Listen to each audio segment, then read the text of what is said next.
हज़रत उमर का दौरे खिलाफत था, माल गनीमत का ऊँट गुम हो गया तो हज़रत उमर तलाश कर रहे हैं, कभी भाग के उधर जाते हैं, कभी उधर जाते हैं, कभी दाएं कभी बाएं ढूंढते हैं। तो एक शख्स ने सैयदना फारूक रदी अल्लाह अन्हु की आली मर्तबत खिदमत में, हुजूर किधर भाग रहे हैं? फरमाया वो माले गनीमत का ऊँट गुम हो गया है। आम सी बात थी, लोग कहते नहीं किसी मुंडे नू आग छड़ो, किसी बच्चे नू कह दो, फौरन का जनाब किसी गुलाम को कह देते। तो हज़रत उमर ठहर गए, रुख पीछे किया और फिर डबडबाती आंखों से आंसू छलके फरमाने लगे, तुम्हें खत्ताब के बेटे उमर से बड़ा गुलाम को नजर आता है?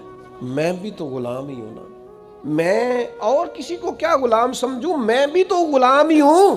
24 लाख मुरब्बा मील का हुक्मरान और फरमा बरदार ऐसे कि उमर इशारा करें तो लोग जाने हथेलियों पे रख के आ जाएं, पर वो फरमाते हैं गुलाम ही तो हूं मैं। मेरे दोस्त, मनसब मिले हैं तो हम बड़ी चीजें भूलते जा रहे हैं। मनसब मिलने पर चीजों को नहीं भुलाएं, लोगों का ख्याल करें।